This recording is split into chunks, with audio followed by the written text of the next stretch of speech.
الرسالة 9. حبيبتي، قلبي يخفي نبضه بين هذه الأمكنة التي باتت تشتاقنا.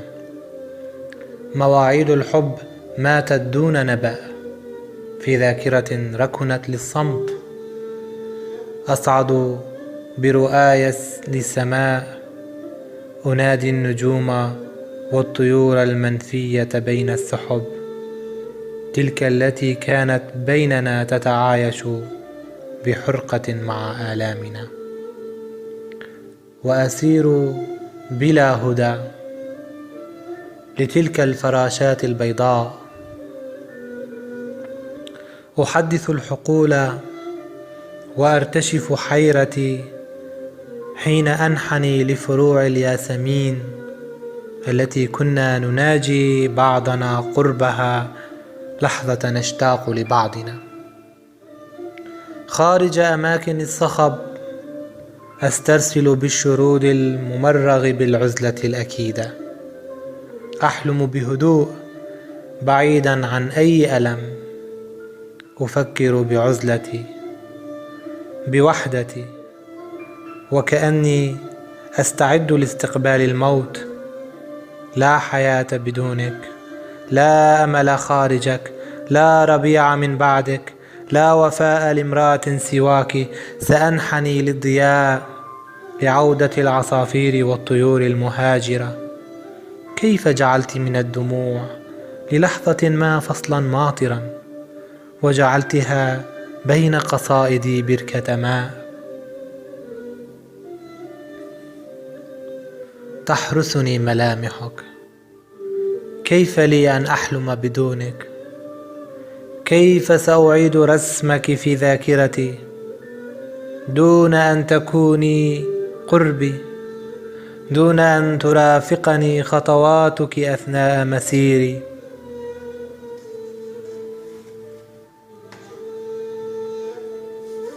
إن لي قلبك المشدوه دوما، لا ترحلي كأحرف التي غادرت شواطئ التذكار. فلست الوحيدة من تتذكر حزن الليل ومسير آخر النهار. أصبحت أخاف الدموع وهي تجري على خدك. كيف غيرت نكهة الشتاء بقلبي، وجعلت من المطر دمعا وملاذا لحنين عميق.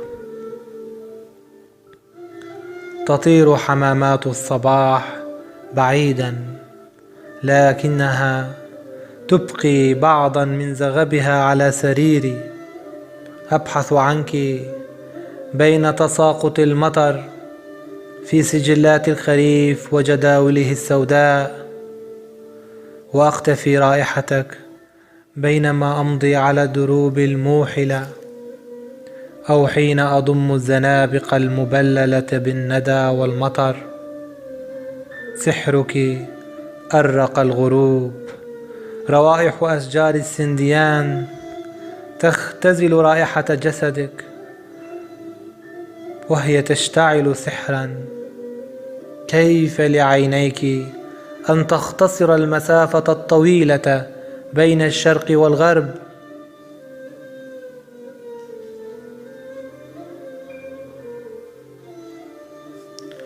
كيف تمد أشعتها الليلكية لتجعل من الفرات نهرا أعجوبة؟ أصبحت أكثر تيقنا من أن عيناك هو الموطن الذي أشتاق إليه أبدا، هو الموطن الذي أجد للحب فيه ملاذه الأوحد. وطن لا ترصدنا فيه أعين الجواسيس والمخبرين. أشتاق رؤيتك، فنجان قهوتي يعرف مدى شوقي لعناقك فانفعل.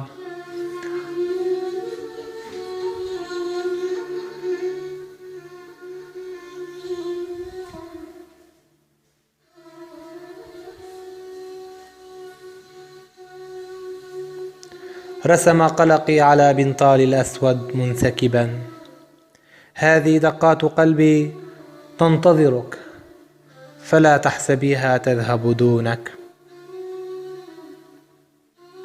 الحياة كهذه النبضات تدق باستمرار، تعلن مفاجآتها في لحظات الانتظار.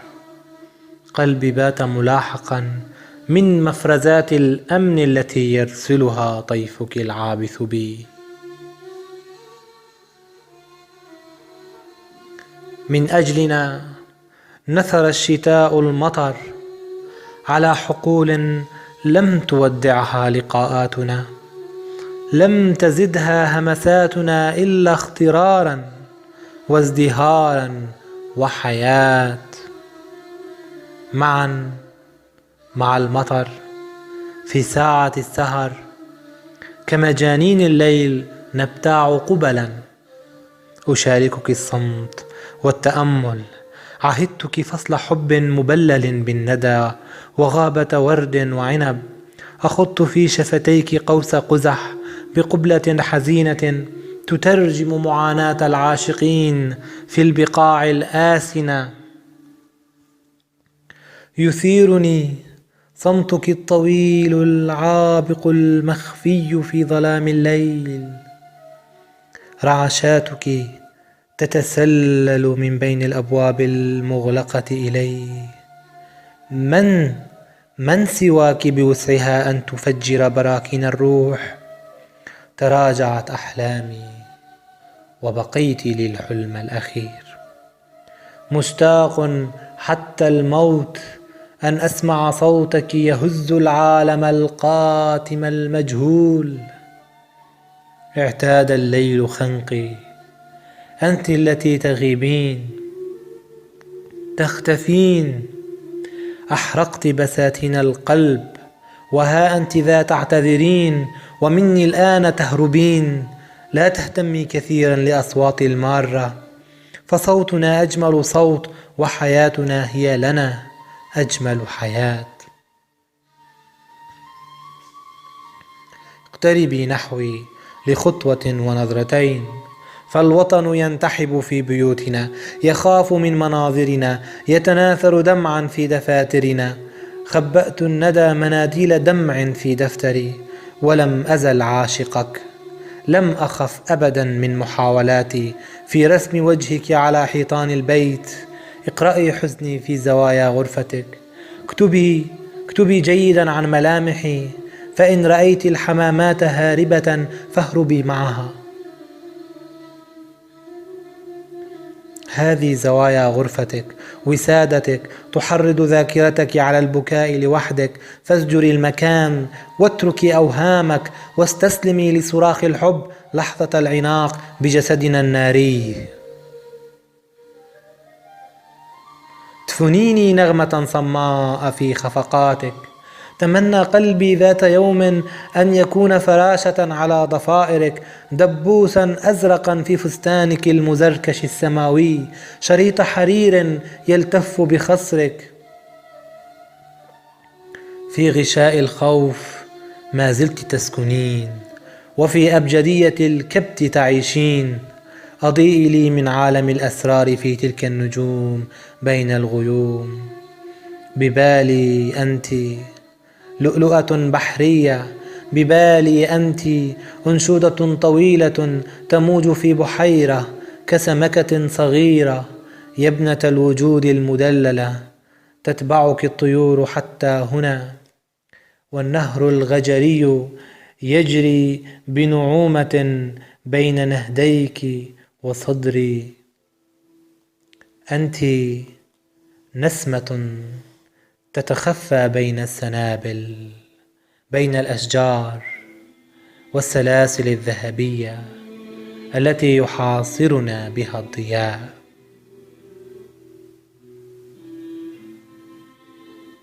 ببالي أنت أيقونة في معبد الفراعنة القديم، تثور غيمات صدرك في قارورة العطر التي أهديتني إياها في عيد الحب. ببالي أنت موسيقى كردية تجري ما بين دجلة والفرات، قوس قزح بين عفرين وكوباني، شعلة نار عاشقة تلتهب بين قامشلو وآمد.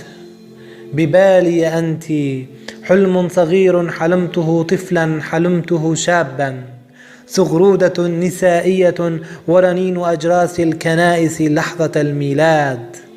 ببالي أنت مجلة مرئية في ساحة سعد الله الجابري. ببالي أنت آخر كلمة تحترق في زمن الموت والرقميات. نجمة حمراء في سماء ضبابية، ميلاد لأبجدية الحرية في عوالم القهر والعبودية. أنت آخر الكلمات، آخر النبضات، آخر ابتسامة أودع بها الحياة العبثية. ريبر هبون، ذات جنون، كانون الثاني 2007.